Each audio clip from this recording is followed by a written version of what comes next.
Sa mapagpalang baga po sa kanila, tayo po ay nadama na sa pinakasentro ng ating palambahan. At ako po ay babasa ng talata dito sa 1 Corinthians chapter 11, verse 23 to 29. At sinasabi po dito, sapagkat tinanggap ko sa Panginoon ang binibigay ko naman sa inyo, na ang Panginoong Jesus ng gabi siya'y pinagkanulo ay dumampot ng tinapay.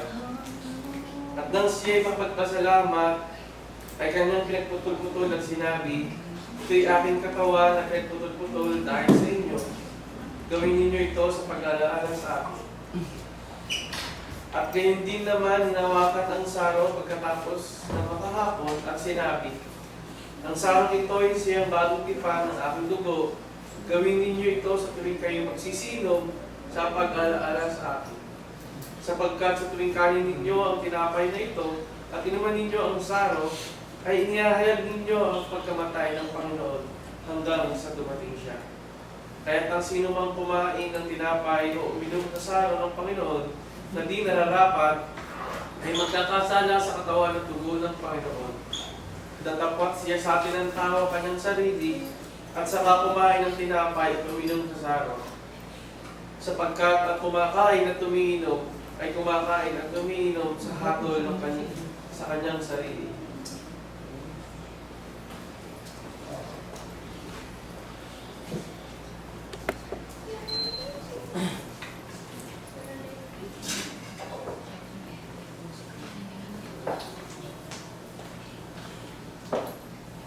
Mga tayo po ay tumayo para sa panalangin sa atas ng ubas at Kumanaming Diyos na mapangyarihan sa lahat, kami po ay nagpapasalamat kami. Kami po, Panginoon, ay binigyan nyo ng pagkakataon sa araw na ito na may aming sambahin at pag-aralan pa, Panginoon, ay yung mga salita. Nandito po, Panginoon, ay yung mga lingkod na may hawak ng tinapay na walang dibadura at katas ng upas na sumisibulo sa katawan namin Panginoong Jesus, sa kanyang katawan at sa kanyang dugo na naghirap sa mundo ng Kalbaryo. Nawa Panginoon ng mga taong tatanggap ng mga bagay nito ay pagkalooban yung Panginoon ng patawaran at ng kalakasan ng aming pisikal pangatawanan sa gawing Panginoon. At kami ay patuloy na makapaglingkod sa iyong Iglesia, Panginoon. Humihingi po kami, Panginoon, ng kapatawaran sa lahat ng mga nagagawang pagkakasala laban sa iyong kalooban. Hihingin namin, Panginoon, na sa mga susunod na pagtitipon namin, magkasama-sama muli kami, Panginoon. Ito lang po ako sa harap dalangin namin sa pangalan ng anak kasi sa mga tagapagligtas. Amen. Mga kapatid, para naman ng ating collection, o po ay babasa dito sa 2 Corinthians chapter 9, verse 6 to 7.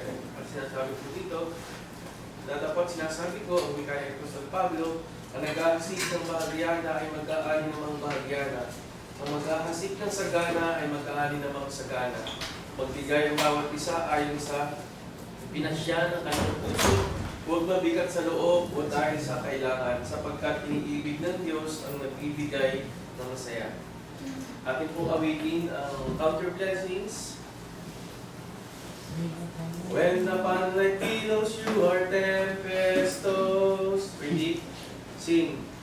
When upon like pillows you are tempestuous.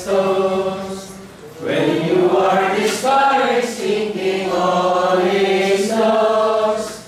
Count your many blessings, name them one by one. And it will surprise you what the Lord hath done. Count your blessings, name them one by one. Count your blessings, see what God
aming Diyos sa makapangyarihan sa lahat. Marami pong salamat, Panginoon, sa mga biyayang pinagkulog niyo po sa amin.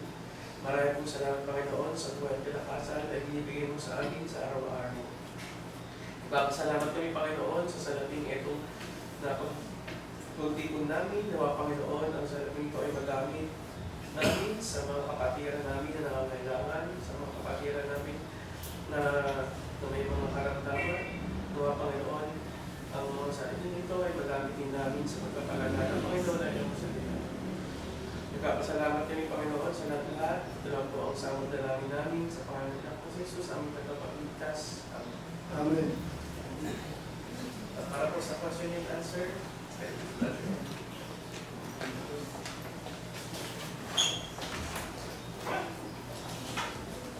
Isang magandang umaga po. Meron po kayo mga katanungan? Mga pagliliwanag po sa ating po mga pinag-aaralan? Yes, brother. Kasi tungkol doon sa 1914. Kasi galing ako dyan. Noong ako'y hindi pa nagbabasa ng Bible. Kasi sa kanila, hindi nila po basahin ng liber ng Bible. Bakit? Ang paniniwala po nila sapagkat ang mga karaniwang pangkaraniwan po ay hindi po wala po kakayahan mag-interpret ng Bible. Sa kanila pong pag-aaral, ang pwede lamang po mag-interpret ng Biblia at binigyan ng Diyos na karapatang mag-interpret po ng Biblia ay yung kanila pong mga ministro. Kaya kung po sila kanila po hindi kasi luto, hindi mo maunawaan ang Biblia. So yun po sila. At ang pinapabasa po sa kanila ay yung pong pasugo. Hindi po Biblia. Pasugo po ang kanilang Biblia na pinapabasa. Kasi sabi naman sa Bible, ang lahat ay makababasa ng hula ng ito. Kaya po ang ilubog ng Iglesia ni Cristo Ang sa kaisipan ng kanilang mga miyembro. Yun po ay isang malaking pandaraya. So kaya po sila hindi sila nagbabasa ng Biblia. Ang binabasa po nila ay pasugo. pasugo. Marami ang nililigaw.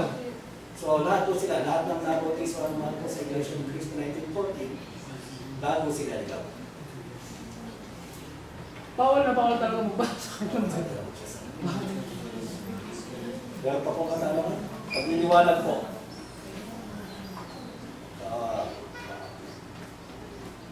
Kung wala na pong pagliliwanag, wala na pong katanungan, ako po ay nagpapasalamat po sa David. Pangilan dito na David. Ano ba kanina? Victor. Thank you, you're still here. Yes. Tanong ka ba? Nakaulit ang taas ko na ako. So, maraming salamat po sa thank you for your team here and joining with us in our worship service. And also, we thank you also doon po sa yun pong pakikiramay sa pamatayan ng ating magulang. Nag-stay po kami sa hospital ng 2.5 months. Ako pa nagbantay sa kanya ng 24 hours a day. So, umuwi lamang po ako ng Sabado ng hapon at para lamang po makadalo ito at bumabalik ako ng linggo na hapon.